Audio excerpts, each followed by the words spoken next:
ہمارے اہل حدیث بھائی کیا کہتے ہیں وسیلہ اسلام میں کیا ہے؟ بولو، حرام ہے۔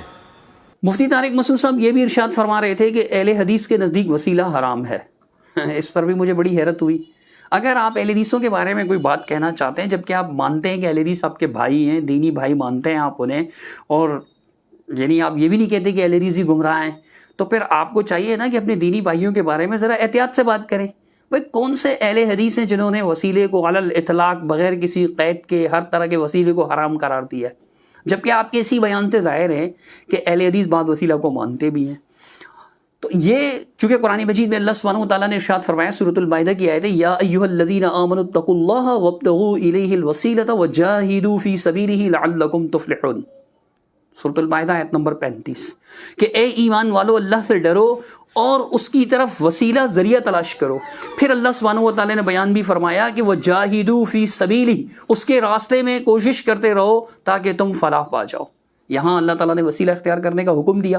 اسی طرح سورۃ الاسراء یعنی سورہ بنی اسرائیل، اس کی آیت نمبر 57 میں اللہ سبحانہ تعالیٰ نے فرمایا کہ اولئک الذین یدعون یبتغون الی ربہم الوسیلۃ ایہم اقرب، یہ نیک لوگ جنہیں لوگ اللہ کے علاوہ پکارتے ہیں، یہ خود جو ہے اللہ سبحانہ و تعالیٰ کی طرف وسیلہ تلاش کر رہے ہوتے ہیں کہ ان میں سے کون زیادہ اللہ کے قریب ہوتا ہے۔ وَيَرْجُونَ رَحْمَتَهُ، اور وہ اللہ سبحانہ و تعالیٰ کی رحمت کے امیدوار رہتے ہیں۔ وَيَخَافُونَ عَذَابَهُ، اور اس کے عذاب سے ڈرتے ہیں۔ إِنَّ عَذَابَ رَبِّكَ كَانَ مَحْذُورًا، بے شک آپ کے رب کا عذاب ایسا ہے کہ اس سے ڈرا جائے۔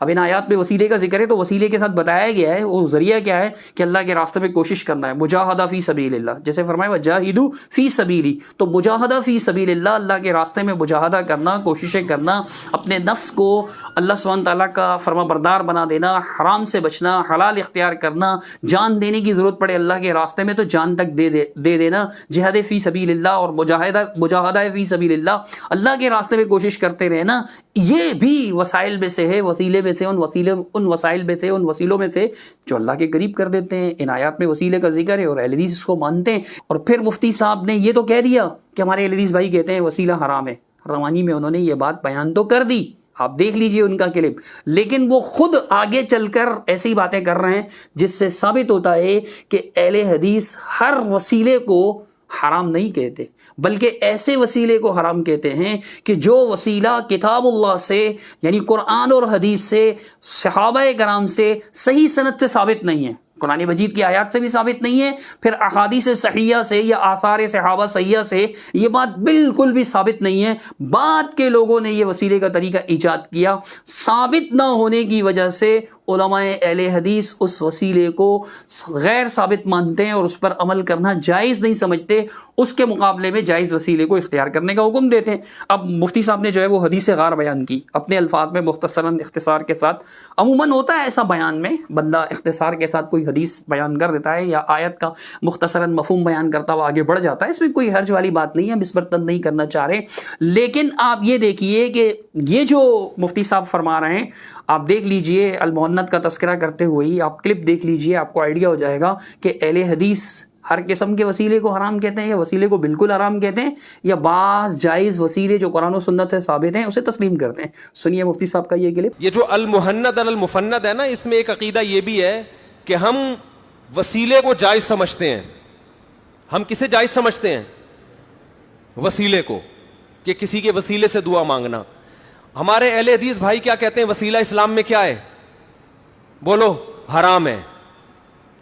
پھر وہ یہ بحث بھی کرتے ہیں مردوں کا وسیلہ جائز نہیں ہے، زندوں کا وسیلہ جائز ہے، یہ بھی بحث ایک آتی ہے درمیان میں۔ سب یہ کہہ رہے ہیں کہ جس پھر زندوں مردوں کی بحث آ جاتی ہے، زندوں مردوں کی بحث تبھی آتی ہے نا کہ جب وہ وسیلے کو جائز سمجھتے ہیں۔ اب یہاں یہ بھی سمجھ لیجئے گا کہ زندہ اور مردے کا مطلب نہیں کسی زندہ فرد کا اللہ کو واسطہ دیا جائے کہ اللہ اس زندہ بندے کے صدقے، اس کے طفیل، اس کے واسطے یا اس کے حق سے مجھے معاف فرما دے، بلکہ یہ ہوتا ہے زندہ بندے سے دعا کروائی جاتی ہے اپنے حق میں۔ یہ حدیث سے ثابت ہے، مفتی صاحب کے علم میں ہوں گی وہ حدیث یقیناً، اور لوگ بھی جانتے ہیں، جیسے مختلف صحابہ کرام یا رسول اللہ صلی اللہ علیہ وسلم سے گزارش کرتے تھے کہ اللہ کے رسول ہمارے لیے دعا کیجیے، تو دعا کروائی جا سکتی ہے، کسی بھی مومن سے، کسی بھی نیک صالح بندے سے دعا کروائی جا سکتی ہے۔ تو پھر مفتی صاحب نے آگے وسیلہ بالعمل کا ذکر کیا تو وہاں بھی یہ فرمایا کہ اس کو تو اہل حدیث بھی جائز کہتے ہیں۔ دیکھ لیجیے آپ۔ دیکھو، وسیلہ بالعمل سب کے نزدیک جائز ہے۔ وسیلہ بالعمل کسے کہتے ہیں؟ اپنے کسی عمل کو اللہ کے سامنے پیش کر کے اس کا واسطہ دینا، اس کو کیا کہا جاتا ہے؟ وسیلہ بالعمل. یہ اہل حدیث بھی جائز کہتے ہیں، ہم بھی کیا کہتے ہیں اس کو؟ بولو نا، جائز ہے. اس کی مثال حدیث سے ملتی ہے. 3 آدمی غار میں بند ہو گئے تھے، تینوں نے اپنے عمل کا وسیلہ پیش کیا. ایک نے کہا اللہ میں اپنے ماں باپ کے لیے پوری رات دودھ لے کے کنارے پہ کھڑا رہا ہوں، تو میرے اس عمل کو قبول فرما، اگر یہ تیرے خاطر تھا تو جس مصیبت میں ہم ہیں اس سے ہمیں کیا دے دے، نجات. یہ وسیلہ ہے نا. کس کا وسیلہ؟ عمل کا وسیلہ. ڈائریکٹ اللہ ہی سے مانگ رہے ہیں، وسیلہ کس کو بنا رہے ہیں؟ اپنے عمل کو پیش کر رہے ہیں. وسیلہ کہتے ہیں ذریعہ کو، کہ اللہ کی رحمت کو کھینچنے کا کیا ہے؟ ذریعہ ہے یہ. اب جب آپ مانتے ہیں کہ اہل حدیث وسیلہ بالعمل کو مانتے ہیں، چونکہ حدیث ہے، حدیث غار میں موجود ہے، تو پھر مفتی صاحب آپ کا یہ کہنا تو صحیح نہیں ہوا نا کہ ہمارے اہل حدیث بھائی وسیلے کو حرام کہتے ہیں. آپ کا یہ پیغام جن لوگوں تک جائے گا وہ تو اہل حدیث کے مخالف ہو جائیں گے کہ یار وسیلہ قرآن میں موجود ہے، صحیح حدیث سے ثابت ہے، مفتی صاحب پیش کر رہے ہیں، لیکن اہل حدیث وسیلے کو حرام قرار دے رہے ہیں.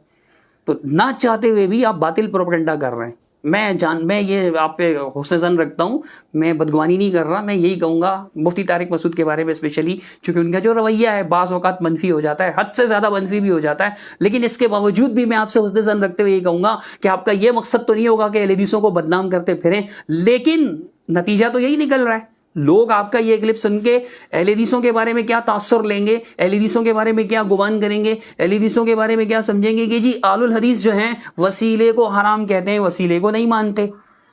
تو آپ یہ بتایا کریں کہ اہل حدیث جائز وسیلے کو مانتے ہیں جو ثابت ہے، اور جو ناجائز ہے اس کو نہیں مانتے، یا جو دلائل سے ثابت نہیں ہے اس کو نہیں مانتے، اسے ناجائز کہتے ہیں یا اسے حرام کہتے ہیں. آپ کہیں ہمیں کوئی اعتراض نہیں ہوگا، کیونکہ وسیلے کے نام پر تو باقاعدہ لوگ غیر اللہ سے دعائیں مانگ رہے ہیں اور اس کو وسیلہ قرار دیتے ہیں.